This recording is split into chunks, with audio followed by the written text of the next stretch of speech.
Hello, Peter here, your Pinoy accountant. So in this video, mag-example tayo ng 1701Q ng isang mixed income earner. So kapag sinabing mixed income earner, ibig sabihin employed siya, ibig sabihin may income siya from compensation.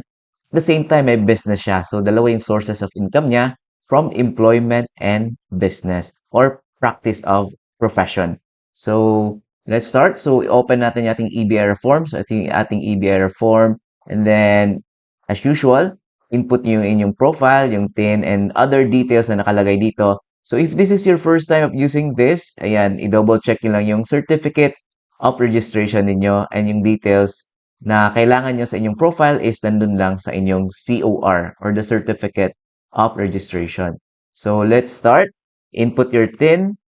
So in my case, many times ko nang ginamit tong EBR form. So automatic niyang ilo-load yung ating profile. Kita nyo dito. So from here, let's select the BIR form na gagamitin natin. So 1701Q, still yung gamit natin, version 2018.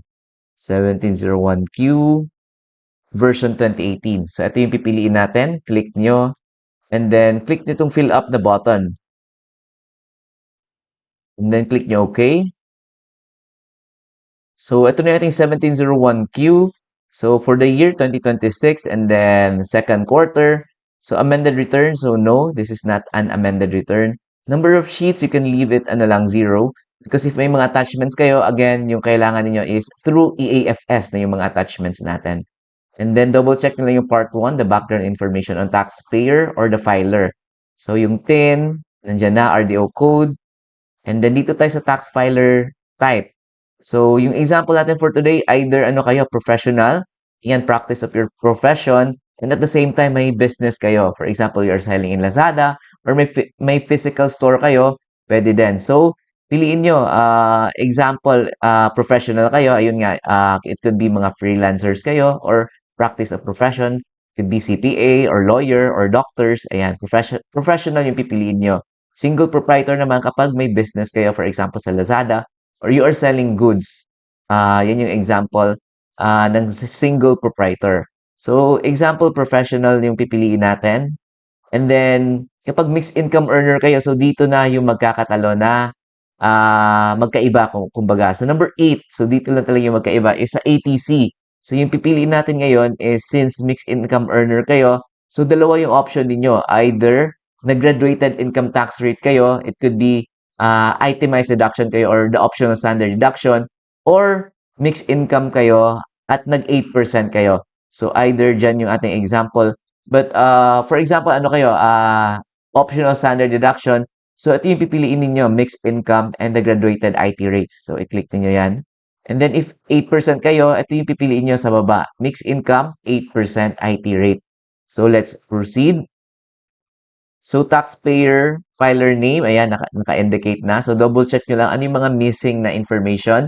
Registered address, nandyan na. Zip code, so andyan na din. So let's proceed. Number 11 tayo. Date of birth.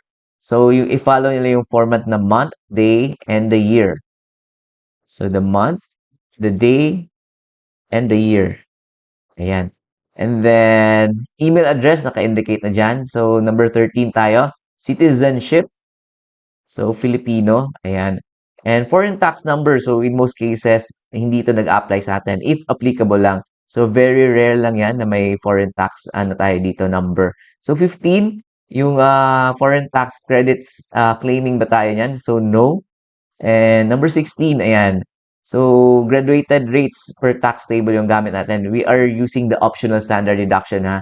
So, dito sa number 16A, ayan, pipili kayo itemized deduction or the optional standard deduction. So, in our example today, ayan, OSD yung pipili natin. And then, let's proceed. Ayan, background information on spouse. If applicable lang, if mag-join filing kayo ng spouse nyo, or kapag may income yung inyong spouse. Kapag wala naman, you can leave it blank lang. So, let's proceed. So, part 3, ayan, wala pa siyang payable. Because wala pa tayong data dun sa, nasa page 2 yung ating data for our sales.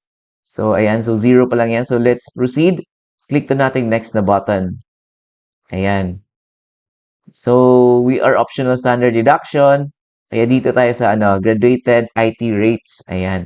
So sales ninyo, again, this is the net of sales returns, allowances, and discounts. So this is for the second quarter. So April and May and June ninyo na sales, i-total ninyo.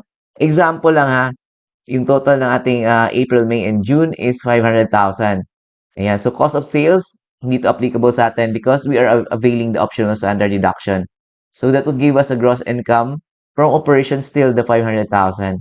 So 39, ayan, so for that is for the itemized deduction. So zero yan, so hindi to applicable sa atin. So number 40, ayan, 40%. Dito tayo sa OSD. 40% ng 500,000. Ayan, that would give us 200,000. Yung ating optional standard deduction. So again, yung nakaganda sa optional standard deduction is wala na tayong proof na kailangan ng mga invoices for our expenses because ayan, automatic niya ito, automatic yan na 40% ng ating gross sales, yung basis niyan. So gross income, again, 500,000 less our OSD, 200,000. That will give us the net income of 300,000. So ito, add nila yung taxable income ninyo or loss previous quarters. For example, zero lang yan. So i-check nyo yung first quarter din nyo, yung data niya, that would be your net income for your first quarter. So, i-double check nyo yung inyong for 1701Q na first quarter, and then i-check nyo yung number 45. Kung magkano yung amount dun sa number 45, yun yung ilalagay nyo dito. So, example, zero lang yung ating first quarter, wala pa tayong income. So, example, depende. Example, yung ating net income for the first quarter is, lagyan na natin ng figure so that hindi tayo malito. Ayan, example, 100,000 yung ating net income or the taxable income ng ating first quarter. So that is also net na ng ating optional standard deduction. So ayan, let's proceed. Non-operating income if applicable lang sa inyo. So in most cases, wala tayong non-operating income. So ito lang yung mga hindi related sa ating business na income. Ayan. So number 44, ayan, share in income if you are a partner ng GPP. So if hindi naman applicable sa inyo, zero lang ilalagay nyo. So that would give us itong total taxable income, 300,000 for this quarter and 100,000 for the first quarter. So total taxable income natin is 400,000. So that will give us itong tax due na 22,500. So yung nakagala sa EBIR form, again, kinumpute niya yan automatic.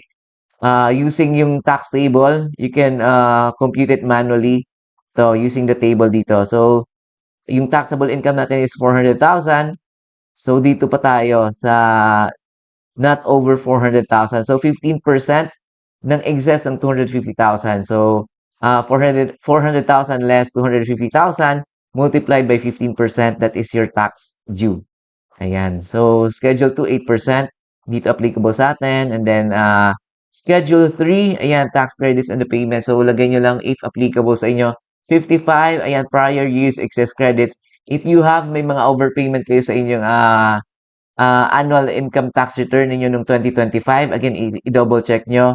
And usually, yung option na pinipili dyan is i-carry over yung inyong mga overpayments sa next quarter or taxable period.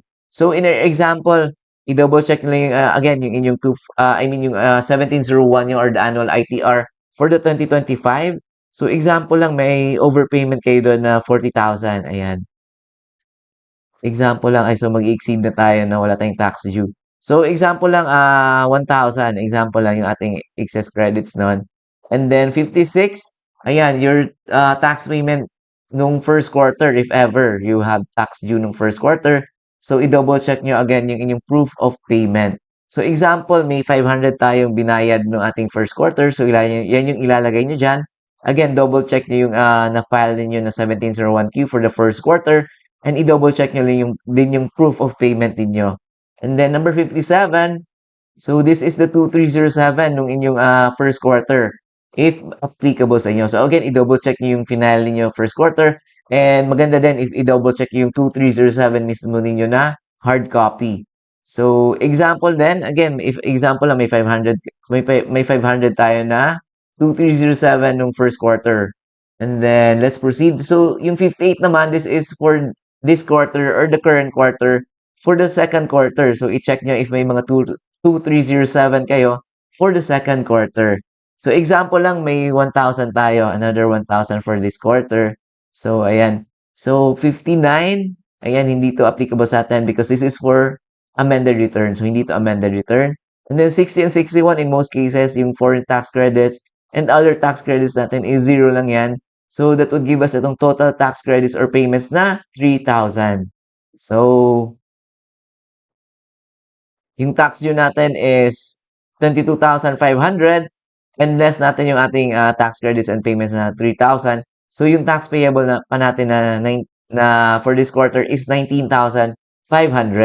So, yan yun. Yung penalties natin, we are still on time in filing our 1701Q. So, wala tayong ilalagay dyan. If ever beyond the deadline na kayo, yung RDO nyo ang mag-compute ng penalties. Ayan. So, let's proceed dun sa page 1. So, ayan, may details na tayo dito sa ating tax payable. Tax due natin, again, review lang, 22,500. Less the tax credits and the payments, 3,000. So, that would give us itong tax payable or overpayment na 19,500 if negative yan. So, in our example, may tax payable tayo na 19,500 and zero pa yung penalties natin. So, that would give us a total amount payable na 19,500. So, yung sa spouse, wala tayo because hindi tayo nag-joint filing or wala tayong spouse or walang income yung ating spouse. So that would give us itong aggregate amount na payable na still 19,500. So ayan, we are done. So yung tanong nyo, nasaan ba yung details ng compensation income? So dito na tayo, dito yung most confuse yung ating mga mixed income earner. Saan ba nila ilalagay yung kanilang details ng kanilang compensation income or ng kanilang sweldo? So the answer is hindi nyo pa ilalagay yung inyong compensation income dito sa 1701Q. Because yung compensation ninyo, yung income ninyo from your employment, sa annual ITR na natin ilalagay. Because that's the time pa mapa-finalize ng ating employer kung magkano ba yung ating total na income and magkano ba yung withhold nila. So may mga adjustments kasi dun sa mga withholding tax ng ating compensation. So kaya wala pa tayong ilalagay dito. And yung details naman nun, again, yung ating compensation, sa annual pa yon, bibigyan naman tayo ng 2316 ng ating employer. So from the 2316 na form, yung details doon natin ilalagay, again, sa annual income tax return na natin. So, ayan. So, let's proceed. So, if you're 8%, ganun din. Kapag 8% kayo, yung pipiliin nyo dito is 8% and then yung difference din, if 8% kayo, dito sa kita ko lang sa inyo. Dito sa Schedule 2, pag 8% kayo and mixed income earner kayo dito sa number 52, hindi nyo na ito ma-fill outan yung 250,000. Zero na yan because kapag mixed income earner kayo, hindi na kayo makakapag-avail na itong allowable reduction na 250,000 because yung benefit na yan nakuha na ninyo from your compensation na income. Ayan. So, let's proceed. So, click lang natin itong validate. Ayan, okay. And then save natin. And then print ninyo so that may final copy kayo ng inyong 1701Q na sinubmit. So yung last step na tayo, submit final copy na button. Ayan, click niyo and then click nyo ito. Please ensure you have internet because if mahina yung internet ninyo, yan, may chance na mag-fail yung ating pag-submit. So ito, click natin okay. And then ito, lalabas yung service agreement or the TOSA. So i-click nyo to if you would want to read in full. And then, last step na tayo, click nyo itong okay. So, either, dalawang ano lang to scenario, it's either failed or successful. Pag failed yung ating submission, gagawin natin is babalik tayo dun sa submit final copy until such time na lalabas yung prompt na submit successful. So, ito, let's click na yung ating okay na button. Ayan, so submit successful na tayo. Ayan, so from here, i-check nyo yung email niyo because mag-email naman sila ng tax return receipt confirmation. So ito, i-screenshot din niyo to because sometimes hindi tayo nakaka-receive ng tax return receipt confirmation email. So this is also a proof na nakapag-file kayo.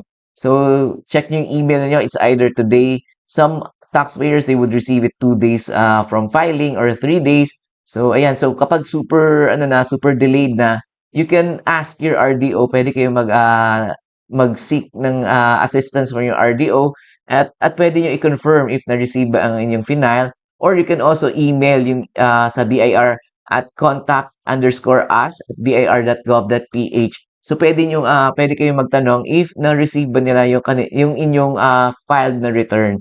And if wala talaga, another option is pwede kayong mag-refile if hindi pa beyond the deadline so that wala pa kayong penalty. So, may video tayo yan, example on how you can refile. So, yun yung mga options natin in case hindi kayo maka-receive ng inyong tax return receipt confirmation email. So, ayan, if may mga tax payments kayo, tax due kayo, you can also pay online. You can use Maya or MyEG. Again, may video example tayo on how you can use Maya and MyEG.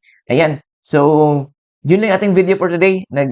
Example lang tayo if ever compensation, may compensation kayo, I mean employed kayo and at the same time may business kayo, you're mixed income earner. So, ganito lang yung pag-file nyo 1701Q. Same lang din, but hindi nyo pa ilalagay yung details ng inyong compensation.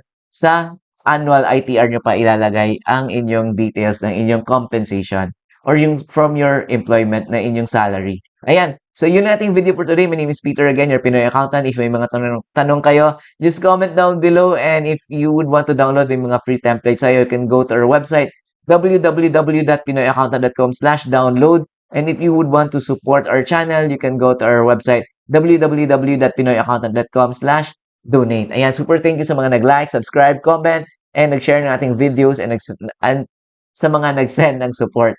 Ayan, again, thank you very much and I'll see you in our next videos.